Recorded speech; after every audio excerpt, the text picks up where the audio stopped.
Welcome to the Boys and Ivy Chicago Cubs podcast.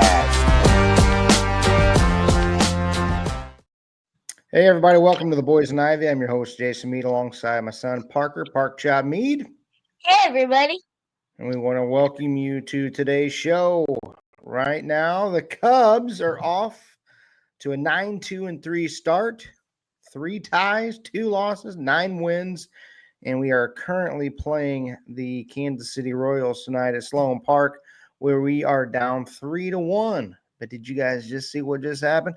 PCA just scored from second on a wild pitch. Park, what do you think of that, pal? Speed kills. Speed kills. Most exciting player in the game besides Ellie Dela Cruz. What do you think? Oh yeah, I just like how Pete plays. Really, he plays. He can hit. He can run. He's a great defender. He's just that guy. He's just that guy. I think every single game. I mean, you just never know what could happen every game. Just like I said, this just currently just happened, so I figured we'd bring it up here on the show. But you know, when I was making this show in the before we started, should we be worried about Kyle Tucker's 0 for 14 start, which is now is 0 for 16? Parker, you got any concerns about that? I mean, yes and no. No, because it's really just spring training. But yes, at the same time, because you look at all the other guys. I mean, even though he's a new pickup, all those other guys are doing just fine, and he's behind. And I hope he's just not having a good spring training, and then he goes out and just plays lights out. But if he's gonna play like that in the regular season, that's gonna be a problem, especially with his money. Right now, I think if you're Jed Hoyer and the Ricketts and all those guys, you bust out the checkbook and say, "Look, pal, you're 0 for 16 out of the gate. We're gonna get you at a bargain price. What do you think? You think we can get him for about? You think we can get him for 300 million instead of 500 million? Well, I mean, that'd be way nicer. That saves us way more money to go and get someone else. Yeah, you ain't cutting it right now, bud. You're 0 for 16. Here's a check for 250 million, large. Take it or leave. No, we're not gonna. We gotta have Kyle Tucker back. But I'm not really too concerned about it. I think he's gonna bounce back, shake the rust off, and I think he's gonna have a monster year. He is a superstar, an all-star World Series champion, and I think he'll be just fine. But this show, what does 2025 hold for the Cubs? We're going to talk about that here on the show. And Parker, the first is the Cubs core, building a winning foundation. Some of the key acquisitions, we got some winners. Winners. Kyle Tucker. Justin Turner. Ryan Brazier, guys that's got World Series championships under their belt. Jed has done a great job picking these guys up. And, you know, if we're going to do good in 2025 and we're going to make that World Series push, you got to get some guys that can mix in with the young guys too. And I think we got a good group of the older guys that do mix in with these young guns. But the young and promising infield, obviously we got Dansby Swanson and we got Nico Horner. But I'm really excited to see Matt Shaw and Michael Busch. Michael Busch is probably going to be up there for a Gold Glove candidate, and we don't know what Shaw's going to do yet. Obviously, we'll have to wait and see with that. But what are your thoughts on those two? Two very great players. Michael Busch became the finalist for a Gold Glove. I think I've said that on the show before. But I was also scrolling through my YouTube and I saw the setup man. One of his persons on his podcast was saying that Michael Busch is going to win a Gold Glove this year, and I agree with him. I think he's going to win a Gold Glove too. And Shaw, I haven't seen him play much defense, but I mean, I think he just because he came up from the minors, he had to be good at both. So I think he'll be just fine. Pretty sure he just made a pretty good play earlier too. And on this show, we've really talked about this team being built on pitching and defense. Obviously, our defense in the outfield might be the best defense in all of baseball with the three guys that we got out there. The PCA leading the charge. Ian Happ, multiple Gold Glove winner. Kyle Tucker, he's won a Gold Glove. I do not want Seiya Suzuki out there. I'm sorry, but you're hitting DH all year, pal, if I'm the coach. Rock and roll with Kyle Tucker out there in right field. But we do have a good mix of old and young players. And I really think, that's what you need on a World Series championship ball club. I mean, you look at 2016, we had a great group of young guys, but we also had some veterans in there too that mixed in well. And Zobrist, some of those guys, Miguel Montero. I mean, you look at that 2016 teams, and even the teams that won, were even after that. We had a really good mix of some good guys, some good old guys, and some good young guys. Obviously, the strengths and weaknesses of our team is I love our starting rotation and I love our bullpen. And obviously, we've talked about the defense. What are your thoughts on that part? defense. I think defense it's not going to be a problem for us this year because you look who we've got in our starting rotation. We don't know who's going to get that fifth spot yet, but Ben our Brown looked pretty good tonight until he gave up that 3 spot. Yeah, Ben Brown did look very good. But if you look at our pitching staff, our rotation and our starters are really good. And then we got we got Pete in center, we got Tucker and right Bush. You got all the guys. I mean, I feel like this defensive squad can win some gold. A lot of them are going to win Gold Gloves, and then whatever happens, I mean, hopefully our pitching doesn't go bad or does something terrible. Some person gets hurt, like Shota, that would be very bad. But also, our hitting is. I mean, we got Kyle Tucker, and that's kind of like all we got. And our hitting kind of struggled last year, so we got to see what happens there. Yeah, and our weakness is last year. I mean, how many one-run games did we lose last year? I mean, we lost a lot of one-run games. We win half of those things, we might be sitting in the playoffs. But our weaknesses in clutch situations. I don't know how many times we had. We'd see guys at first and second, no outs, drown plays. I'm a big fan of moving runners over and playing some small ball here and there, but that's just a thing of the past with baseball. But we got to come up clutch. And do we have enough offense? I mean, we got to get guys like Dansby, Nika. We got to get some of those guys to pick it up a little bit. And I don't know. Hopefully, we got enough.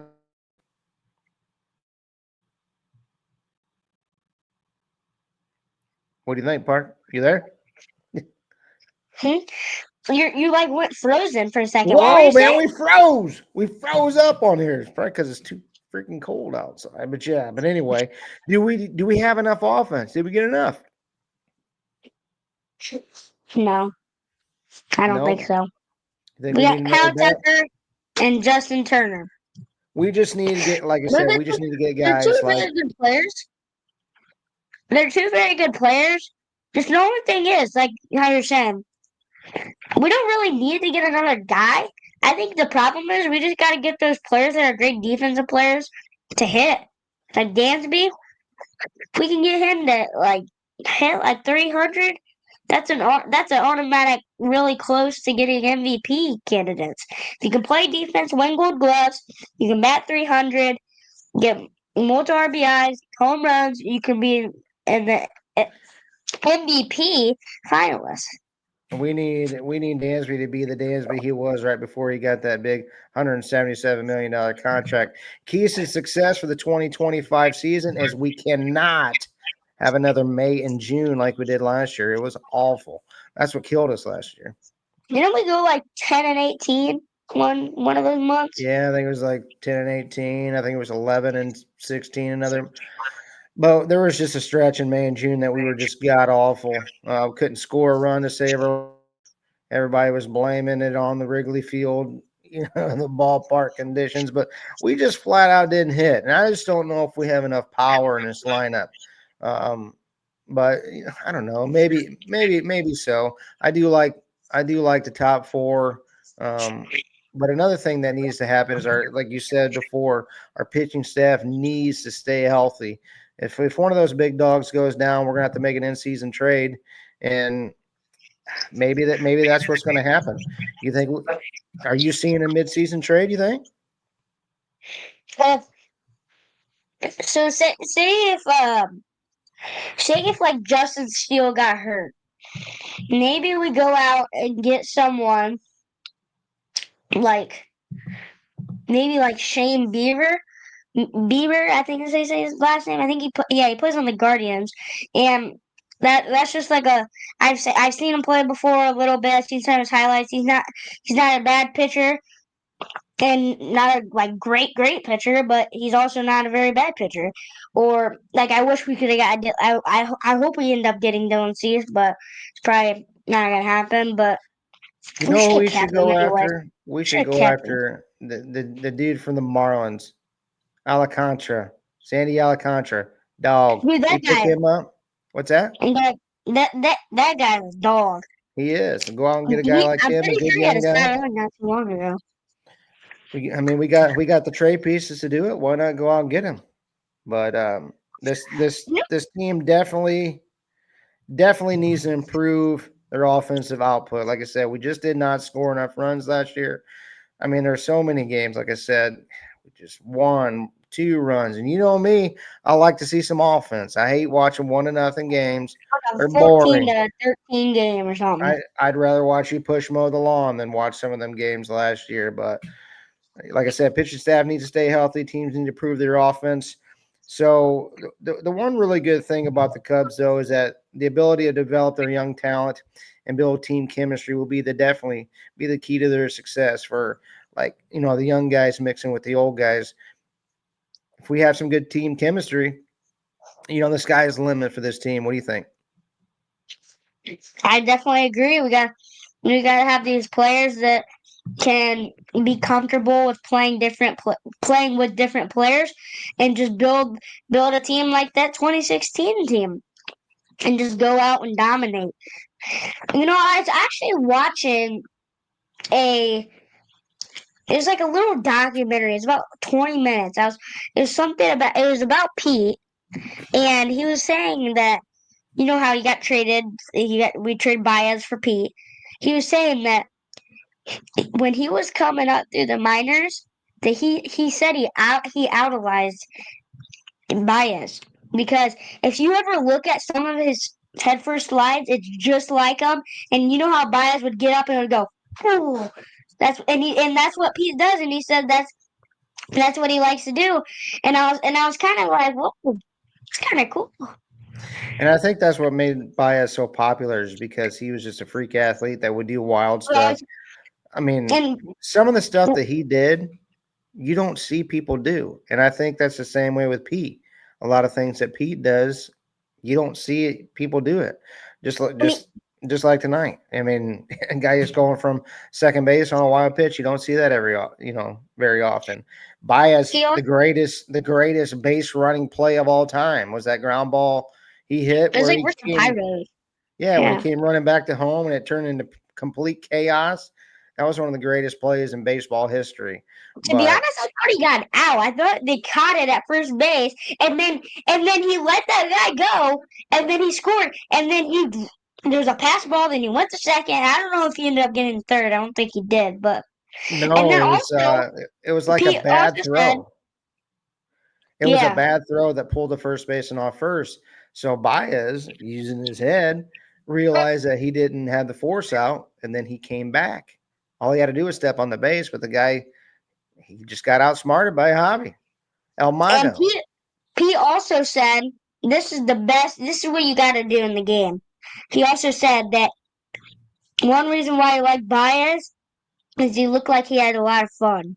And you look at Pete, he looks like he's having fun. That's the way you got to be. Good teams have fun, man. I mean, baseball is a kid's game. You got to have fun playing it. And the best teams, the teams that win, have the most fun, right?